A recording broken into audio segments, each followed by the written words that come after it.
been as sort of an unraveling. Just something about the struggles in the family just made me kind of go. Hello, dear friends. Welcome back to Our Plural Path, where truth is revealed and silence is shattered. I hope you're all well and blessed today.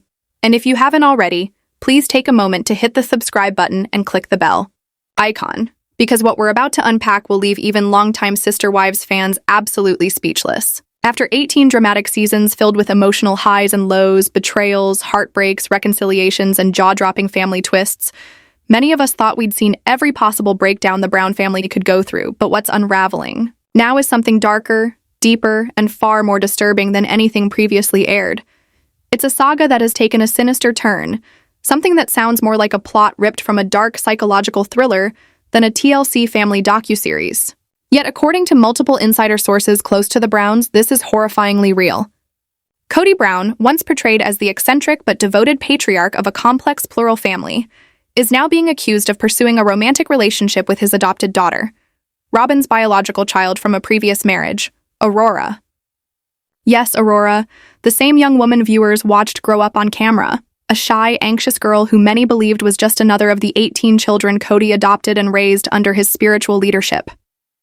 But insiders say that relationship has twisted into something romantic, obsessive, and psychologically alarming, with whispers that Kody has not only proposed to Aurora under the guise of spiritual compatibility, but has also taken steps to remove Robyn, his legally married wife and once self-proclaimed soulmate, from the very home she fought to hold together. That's right, the same Robyn who once cried on the couch begging for the family to love her is now allegedly being forced out by the man she thought was her spiritual match, in a storyline so warped that fans are reeling, wondering how this once aspirational, if chaotic, plural marriage ever devolved into what is now being called a spiritual cult collapse. So how on earth did we get here? How did Kody Brown, the man who once fought to keep his 4 wives together, now find himself accused of trying to marry his stepdaughter and building a self-declared temple to usher in revelations with her? It all goes back to one moment of tragedy that shattered the very soul of the Brown family, the death of Garrison Brown, Kody's biological son with Janelle. That loss, according to insiders, did not pull the family closer. Instead, it was the catalyst that shattered Kody's remaining emotional stability. Already estranged from many of his older children, Kody's behavior began to spiral, and instead of turning to his wives or seeking therapy, he latched onto the only people who still tolerated his presence, Robyn's children. And of those, it was Aurora who he grew especially close to. What began as concern for her anxiety turned into long walks, private spiritual talks, hours spent locked away in deep scriptural discussion, and eventually whispers of a proposal. According to sources, Kody began claiming he and Aurora shared a spiritual frequency that no one else could understand. Robyn was reportedly devastated, initially brushing it off as Kody grieving inappropriately or suffering from a breakdown, urging him to seek professional help, and even contacting their religious leaders. But Kody, deep in a spiral of delusion and narcissism, allegedly began accusing Robyn of standing in the way of his divine path, telling her coldly, "You were the woman God gave me for a season. Aurora is the one meant to take me into eternity." Robyn broke down. One family friend described her sobs as the guttural scream of a mother watching her child be taken by something she couldn't fight. Not a man, but a movement, a psychological storm masquerading as spiritual revelation. And the betrayal only deepened.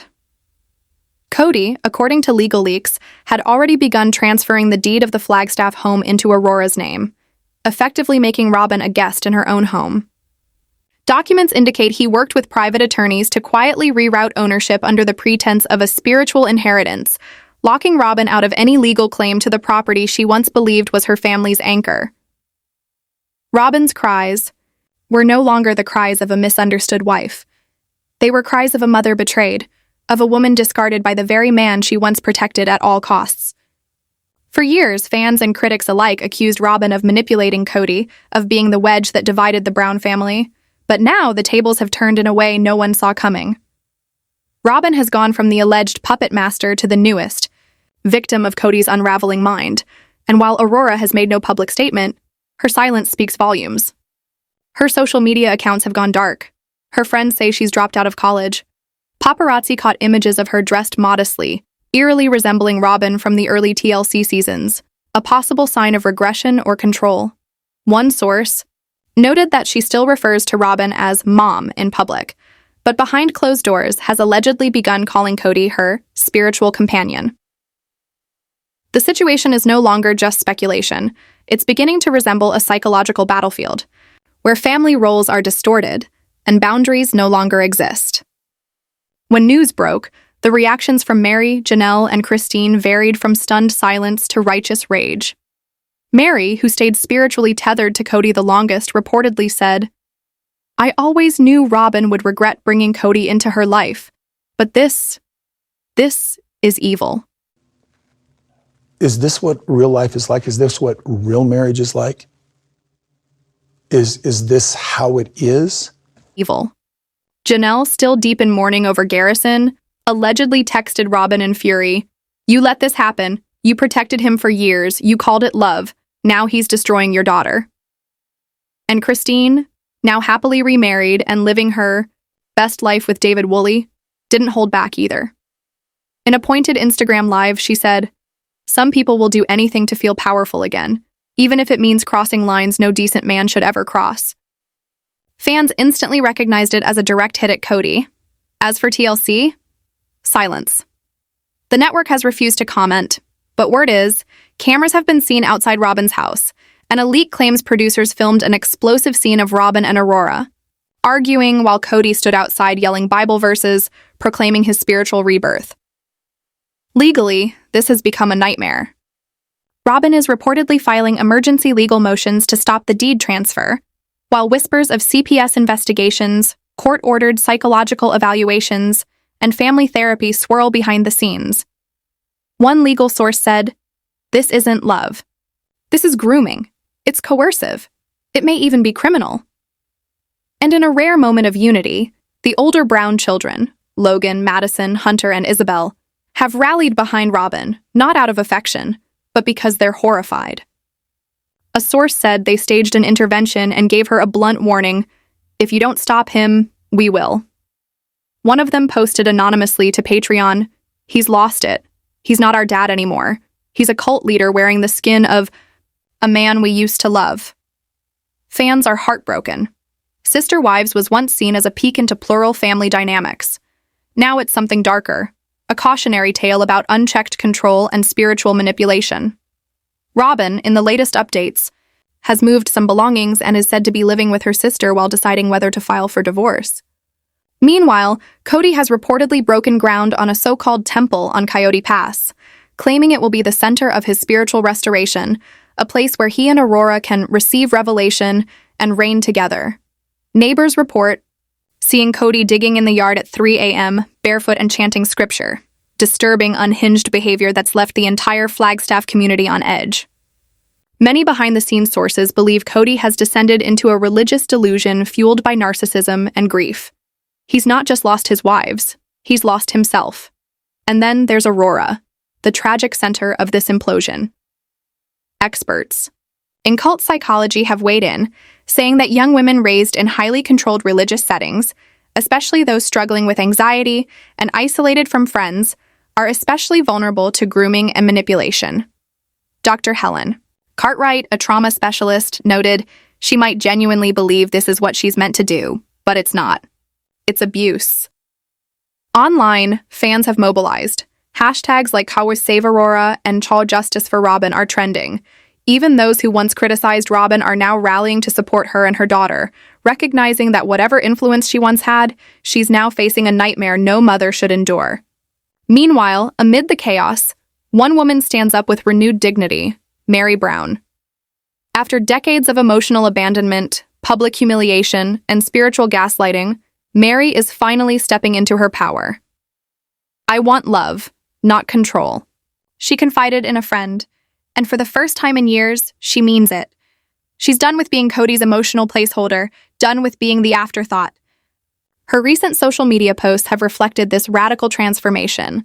Affirmations, empowerment quotes, gratitude lists. "I used to accept crumbs because I thought that's all I deserved," she wrote. "Not anymore. And there may be a new man in the picture." Recently, Mary was spotted at a quiet restaurant in Sedona with a silver-haired gentleman named Michael, a retired school principal known for his kindness and warmth. Eyewitnesses said the two shared dessert and laughter, and yes, he opened the car door for her. One bystander said, "It didn't look like business. It looked like a beginning." When asked, Mary said nothing, but fans are already shipping it. "He's the anti-Kody," said one Redditor. No ego, no game, just peace. Kody predictably is furious. He doesn't want her, a source said, but he doesn't want anyone else to have her either. In a heated conversation with the kids, Kody allegedly sneered, "Some people are so desperate they'll settle for anyone who smiles at them." Mary's clapback? "And some people are so greedy they lose everyone who ever loved them." Mic drop. Robyn, increasingly paranoid, reportedly begged Mary to keep quiet. "I just want the family to be quiet," she sobbed to producers. But Mary's not staying quiet anymore. Fans are flooding social media with support. "Mary deserves love," one wrote. "Not this spiritual wife garbage. She deserves real happiness." Others are playfully volunteering their uncles and brothers. "She's the most emotionally intelligent of them all now," a fan said. "She's done the work. She's ready." And maybe she is. After decades in the shadows, Mary Brown is stepping into the light. But what comes next for the rest of the family? Will TLC finally cut ties? Will the law intervene? Will someone step in to protect Aurora before more damage is done? The truth is we don't know. But what we do know is this. The Brown family isn't just breaking apart, it's imploding. Kody is no longer a spiritual leader. He's a warning. I've been thinking about this, like all I do, when I'm not working, it's on my mind. And Robyn? She's no longer the villain. She's a mother desperate to save her daughter from a storm she never saw coming. And as for Aurora, we can only hope she finds the strength to step out of Kody's shadow before it's too late. Because this is no longer just reality TV. This is a tragedy unfolding in real time. And here at Our Plural Path, we'll be watching, reporting, and standing with the truth every step of the way. Welcome back, dear friends, to Our Plural Path, where we continue peeling back the layers of the most harrowing, surreal, and heartbreaking chapter in Sister Wives history.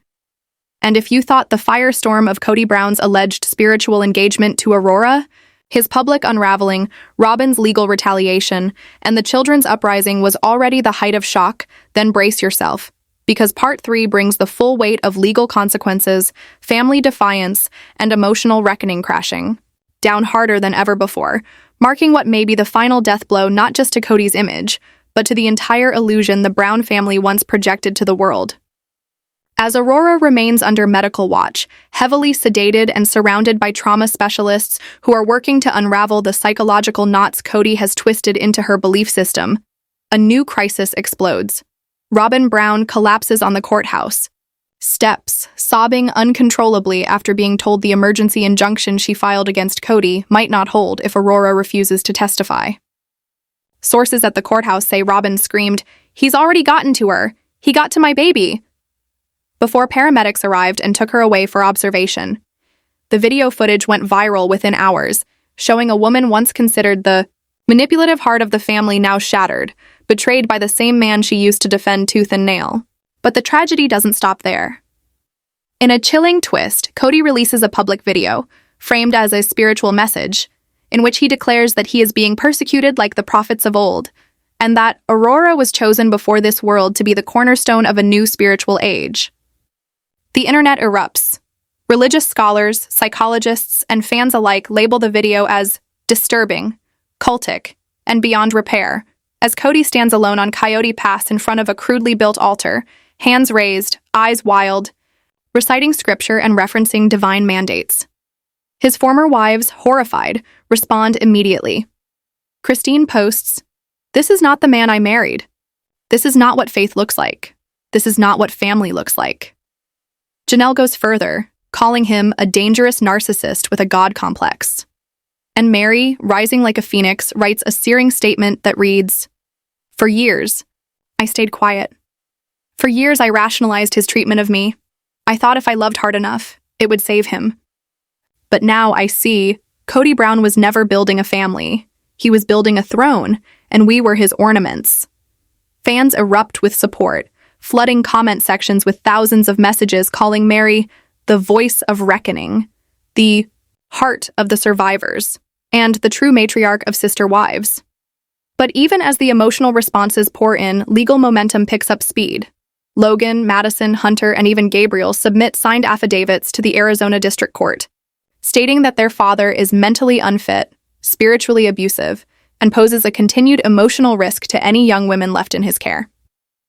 Their statements are gut-wrenching, detailing years of favoritism, control, coercion, spiritual manipulation, and how they were told if they didn't follow father's commandments, they would be cast out of the eternal family. These revelations spark national attention, with major news outlets finally breaking silence. CNN airs a special titled, "Breaking the Browns: When Spiritual Patriarchy Becomes Abuse." Dr. Phil issues a statement calling the situation textbook narcissistic religious grooming, and The View dedicates an entire segment to the emotional devastation wrought on the Brown women and children. Meanwhile, TLC Mary and I get married, and I get married again to Janelle, and I get married again. executives are backed into a corner. Ratings are soaring, but so is public outrage. Cancel Sister Wives trends on X, formerly Twitter, for 6 straight days. Viewers threaten boycotts, advertisers pull back, and a leaked internal memo reveals that showrunners are debating pulling the plug mid-season. The first time in the network's history, a flagship series would be cut due to psychological endangerment of its cast. But even as his empire burns around him, Kody refuses to relent. According to a now-deleted post from a Flagstaff neighbor, Kody was seen walking the streets shirtless, holding a Bible, yelling about spiritual wars, and the kingdom being taken by force. The neighbor reportedly told police, "It was like watching a man possessed. Not angry, gone." That same night, Kody allegedly returned to the Coyote Pass property, where he dug holes around the perimeter and set up candles and a tent. Inside sources say he's begun referring to the area as Zion's Threshold, and plans to host a ceremony of sealing the moment Aurora is released from psychiatric care. But that may never happen. Aurora's condition, according to mental health professionals, is precarious. One nurse allegedly stated, "She's detached. It's like she's still hearing his voice. She keeps asking us when the ceremony will begin." Her doctors fear she may be suffering from a form of induced delusional disorder, a psychological condition where a dominant personality imposes their beliefs onto a dependent individual, resulting in a shared psychosis. And while the court battles rage, something even more powerful is building, a revolution of the Brown daughters. Aspen, Mykelti, Isabel, and even Mariah, who had previously distanced herself from the family's spotlight, have come forward with a joint video, publicly supporting Robyn and Aurora and condemning Kody. In it, Aspen states, "We were raised to believe obedience equaled love. That's not love, that's control. And it ends now." Their bravery sends shockwaves through the fanbase and inspires a wave of support from viewers who once labeled the daughters as passive. But they are passive no more. They are fierce, eloquent, and unflinching. They are the next generation of survivors.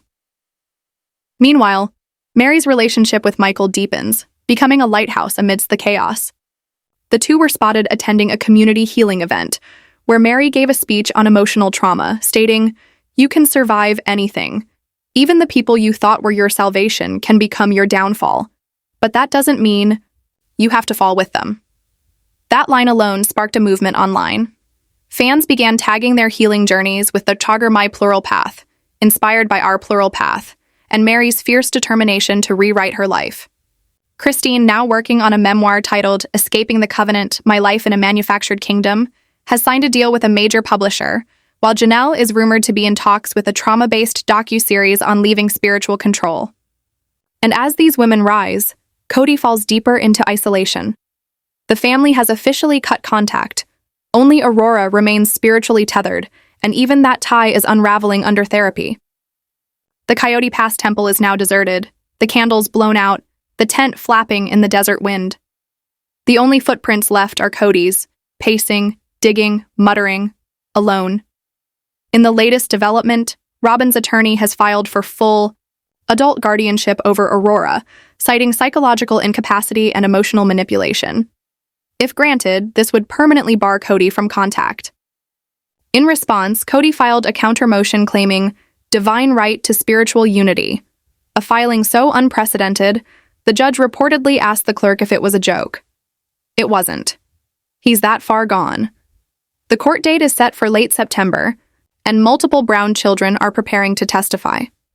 Fans are planning to show up in protest. Journalists are calling it the trial that could end sister wives forever. And it may well be. But in the rubble, there's something new growing. Love, freedom, truth. The women who were once silenced, gaslit, and controlled are now the ones shaping the legacy.